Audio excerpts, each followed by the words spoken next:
Doctor Shalini Ali, national convener Muslim Rashtriya Manch, और मुफ्ती वजाहत काज़मी साहब जो कि मुस्लिम स्कॉलर हैं। इस तरफ से मनोज काका जी के साथ शादाब चौहान है, पॉलिटिकल एनालिस्ट के तौर पर। हाजिर खान साहब हैं, इस्लामिक स्कॉलर हैं। विवेक श्रीवास्तव जी वामपंथी नेता के तौर पर हमारे साथ जुड़ रहे हैं। शहजाद पूनावाला जी, पहला प्रश्न आप ही से है, और वो प्रश्न ये है कि ऐसा क्यों हो रहा है कि आपके राज्य में हर त्योहार में तनाव हो रहा है? आप ज्यादा गौर से देख रहे हैं? नहीं, मुझे लगा कि बंगाल को आपने हमारा राज्य घोषित कर दिया है, तो है तो भारत में ही ना। घी शक्कर की बहुत ही जल्द ये होने वाला है 2026 में कि बंगाल भारतीय जनता पार्टी का कमल वहां पे खिलने वाला है। मैं शुरुआत करूं डिबेट की, उससे पहले पसमानदा मुसलमान होने के नाते और आगा खानी खासकर होने के नाते ये सबसे बड़ा आज एक संशोधन लाया गया है जो स से सामाजिक न्याय, स से संविधान की सुरक्षा और स से सुशासन का सबसे बड़ा साधन बनने वाला है। और इसीलिए मैं अपनी तरफ से पसमानदाओं पर मुझे उम्मीद है कि ये जलेबी जरूर ऑफर करूंगा और खाएंगे, और ये जलेबी सब, और मैं चाहता हूं कि मुंह मीठा कीजिए, क्योंकि आज देखिए, आज गरीबों को, बेवाओं को, यतीमों को, अनाथों को उनका अधिकार मिलने वाला है। आज जो संविधान के तहत नहीं था वक्त का व्यवस्था, आपकी जलेबी आपने देखी नहीं, ठुकराई जा रही है। काका जी ने ले ली। जो ठुकराएगा वो दरअसल मुझे पसमानदा होने के लिए दंश दे रहा है। यही मानसिकता है कि ये अजला को नहीं मानते, ये केवल अशरफी मानसिकता में है। और इसीलिए देखिए, अब दूसरी बात, देखिए अपने दोस्तों को भी तो खिलाइए। इनके लिए तो सबसे बड़ी बात ये है, सुन लीजिए विवेक जी, मैंने आपके बीच में नहीं बोला, विवेक जी मैंने आपके बीच में नहीं बोला, डिबेट अभी शुरू नहीं हुई। देखिए, सबसे बड़ी बात ये है कि वक्त बहाना है, दंगे भड़काना है, इसीलिए सड़कों पर उतर आना है। ये कह रहे कि संविधान की लड़ाई है, तो संविधान की लड़ाई कैसे लड़ी जाती है? अंबेडकर जी ने बताया, अगर कानून से अगर आप इत्तेफाक नहीं रखते तो कोर्ट जाइए। परंतु आप देखिए कि बंगाल में एक तरफ तो रामनवमी की यात्रा निकालने के लिए कोई परमिशन नहीं, और जो पारित हुआ कानून पार्लियामेंट से है उसके लिए दंगा करने की परमिशन बंगाल में मिल जाती है। पहली बात। दूसरी बात मैं पूछना चाहता हूं कि आज मैं देख रहा था पैलेस्टाइन का फ्लैग, आप बताइए कि पैलेस्टाइन का फ्लैग क्यों आएगा आज के इस वाले पूरे कार्यक्रम में? पैलेस्टाइन का भी फ्लैग दिखा दिया जाता है। तीसरी बात, वहां पर पूछिए लोगों को कि वक्त में आपको समस्या क्या है, तो बोलते हैं वक्त से हमारी मस्जिदें छिन जाएगी, कब्रिस्तान छिन जाएगा। ये वही वाला है, सीए आएगा तो नागरिकता छिन जाएगी। एको की नागरिकता नहीं छिनी, इससे केवल और केवल सामाजिक न्याय स्थापित होने वाला है। इससे केवल और केवल जो संविधान के खिलाफ एक व्यवस्था बनी थी कि जो पसंद आए वक्त को, 1500 साल पुरानी जमीन हो, चाहे वो महाकुंभ की जमीन हो, पार्लियामेंट हो, उस पर कब्जा करने की मानसिकता को एक प्रकार से उस पर अंकुश लगने वाला है। और मैं इनसे सिर्फ इतना कहना चाहता हूं कि तेरी तमन्ना है कि हम खार नहीं बोने देंगे, तुझे राह की दीवार हम नहीं होने देंगे, तू सबको रौंद के आगे निकलेगा, तेरी इतनी रफ्तार हम नहीं होने देंगे। हमने बोला 370 हटाएंगे, हटा दी।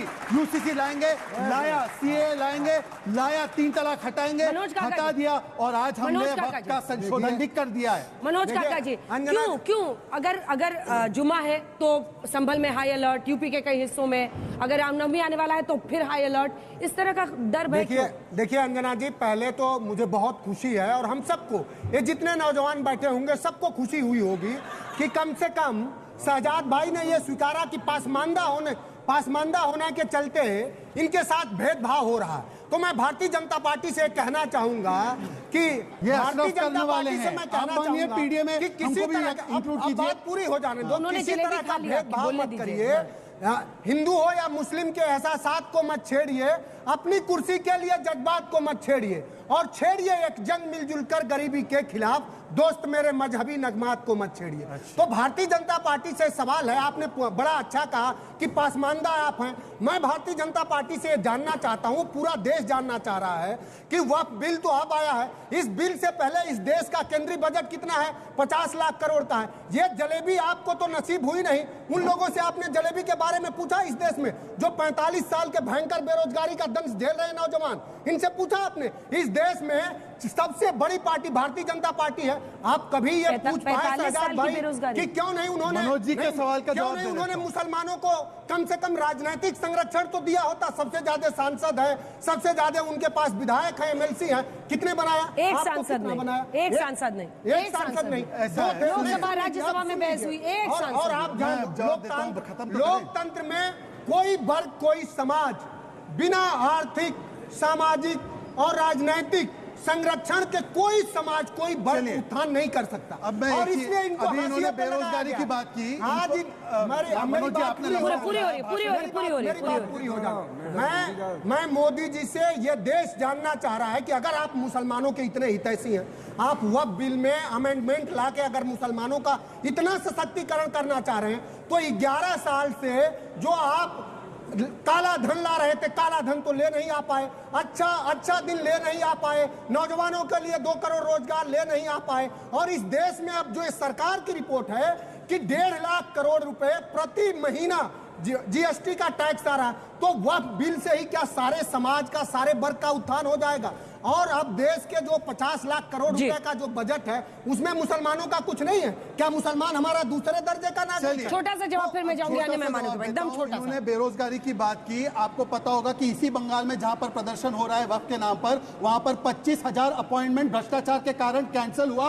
एक बार इनके सांसदों ने पार्लियामेंट में आवाज उठाई हो तो कसम खुदा की उन्होंने एक बार भी वहां के 25,000 लोगों के लिए, जिसमें हिंदू मुस्लिम सब शामिल थे, किसी के लिए आवाज नहीं उठाई। और ये कहते हैं, सुन लीजिए ना, मैंने आपके बीच में नहीं बोला, मैंने आपके बीच में नहीं बोला, मैंने आपके बीच में नहीं बोला, मैंने आपके बीच में नहीं बोला, मैंने आपके बीच में नहीं बोला, मैंने आपके बीच में नहीं बोला, मैंने आपके बीच में नहीं बोला। और दूसरी बात इन्होंने कहा कि देखिए पसमानदा के साथ कौन अन्याय कर रहा था? यही लोग तो अन्याय कर रहे थे। मैं तो आपसे एक बार पूछना चाहता हूं कि आप पसमानदा के साथ है तो एक बार बता दीजिए कि आज जो संशोधन आया है उससे आगा खानी को जगह मिलेगी, बोरा को जगह मिलेगी, पसमानदा को जगह मिलेगी, इससे पहले क्यों नहीं मिली? आप पूछिए। और आदिवासियों की जमीन सुरक्षित रहेगी, उससे क्यों नहीं बोला? जवाब ले लीजिए। नहीं, मुझे जवाब। इन्होंने सवाल किया कि पसमानदा के उत्थान का काम करेंगे। मैंने एक बात बहुत साफ कही, मैंने बहुत साफ कहा कि आपने कोई राजनीतिक संरक्षण दिया ही नहीं। आपने उनको एमएलसी क्यों नहीं बनाया, सांसद क्यों नहीं बनाया, विश्वविद्यालयों में कुलपति क्यों नहीं बनाया, रोजगार क्यों नहीं दिया? 11 साल से सरकार तो नरेंद्र मोदी ही चला रहे हैं, ये कोई सेंट्रल का बोर्ड तो चला नहीं रहा। तो उनसे आपने सवाल क्यों नहीं किया कि पसमानदा का तो उत्थान हुआ नहीं, क्या कर रहे हैं? चलिए एएमयू में एससी-एसटी को आरक्षण मिले कि नहीं मिले? एएमयू में एससी-एसटी को आरक्षण मिले या नहीं मिले? एएमयू में एससी-एसटी को आरक्षण मिले या नहीं मिले? देखिए यहीं पर पोल खुल गई। एएमयू में एससी-एसटी आरक्षण के बारे में एक शब्द नहीं बोलना है, एक शब्द नहीं बोलना है। बोलिए, अब बता रहे थे कि हम तो एम्पावरमेंट के लिए बोले, बोलिए ना। सत्यप्रकाश मिश्रा जी, अन्य मेहमानों के पास जा रहे हैं। सत्यप्रकाश मिश्रा जी, आपकी पार्टी को तो और भी मुश्किल आ रही है, नहीं आ रही है? अभी इलाहाबाद के विश्वविद्यालय हो गया लाल टोपी जी, शांत रहिए। कुछ नेता दाएं गिर रहे हैं, कुछ बाएं गिर रहे हैं। कोई कहीं नहीं गिर रहा है, जो इधर उधर जा रहे हैं वो वापस आ जाएंगे। और वो कोई बड़े नेता नहीं। संजय झा जी ने स्पष्ट किया है, भ्रम फैलाने की स्थिति मत पैदा करिए। दुष्यंत कुमार का एक बहुत अच्छा शेर है, ये जो दीवार थी वो परदेसी हिलने लगी है, शर्त ये थी कि उसकी जड़ें उखड़नी चाहिए। सिर्फ हंगामा खड़ा करना हमारा मकसद नहीं है, सारी कोशिश है कि ये सूरत बदलनी चाहिए। जब हम सूरत बदलने निकले हैं तो ये हम पर आरोप लगा रहे, अच्छा मुसलमानों के इतना कल्याण में आप कैसे खड़े हो गए? अरे हमारी सरकार नीतीश कुमार जी ने 20 वर्षों में, एक अच्छा बयान है कि एक दिन का कर्फ्यू नहीं लगा बिहार में, ये सांप्रदायिक सौहार्द के नेता नीतीश कुमार रहे। उन्होंने अगर 33% आरक्षण दिया महिलाओं को तो उसमें हिंदू मुस्लिम सभी महिलाएं थी। आज अगर पिछड़े समाज पर भारतीय जनता पार्टी और जनता दल यूनाइटेड एनडीए की सरकार सामने आकर वक्फ बोर्ड को ठीक करने की कोशिश कर रही है, व्यवस्थित करने की कोशिश कर रही है, तो इनके समाजवादी पार्टी, कांग्रेस पार्टी और तमाम इंडिया अलायंस के पेट में दर्द इसलिए उठ रहा है कि उनको डर है कि ये पिछड़े समाज के तमाम मुसलमान कहीं भाजपा के समर्थक बन गए तो हमारी तो पहले ही स्थिति खराब है। उनको वोट तो मिला नहीं, सत्ता से नकारे गए, कई बार नकारे गए, ये तीसरी बार केंद्र में 240 तक भी नहीं पहुंच पाए। तो उस दर्द पे ये बौखलाए पड़े हैं, उस बौखलाहट में उलूल जुलूल बोल रहे हैं, गुमराह करने की कोशिश कर रहे हैं भारत का मुसलमान। मैं मानता हूं कि इन तमाम पार्टियों से ज्यादा समझदार है, वो गुमराही के रास्ते को नहीं छोड़ेगा। और इस बार सीए के दौरान जैसे शाहीन बाग अलग अलग जगहों पर प्रोटेस्ट था, कहीं नहीं हो रहा है अभी। अरे क्योंकि आम मुस्लिम को फर्क ही नहीं पड़ रहा। अच्छा, वो लोग जिलेबी नहीं खा रहे हैं, जिनको पॉलिटिकली सत्ता का डायबिटीज है, वो जिलेबी नहीं खाएंगे। वो क्यों खाएंगे जिलेबी? पॉलिटिकल डायबिटीज लोग जिलेबी खाएंगे। शहजाद पूनावाला ने कहा जिलेबी खाओगे, मैं मजलूम हूं, मैं पसमानदा हूं, मैं आगा खानी हूं। पिछली डिबेट में अपने आप को गरीब भी कहा था। अरे खुदा करे पूरा हिंदुस्तान ऐसी गरीबी उसको मिले, हर आदमी आपकी तरह गरीब हो साहब, और हर आदमी आपकी तरह पसमानदा हो। ये तो पहली चीज। दूसरी चीज पे आ जाते हैं, भाई लोग टोपी लगा के बैठे हो यहाँ पे, मुसलमान हो, नमाजी हो, कैसे बताओगे इन लोगों को कि 5 साल तक तुम प्रैक्टिसिंग मुस्लिम हो?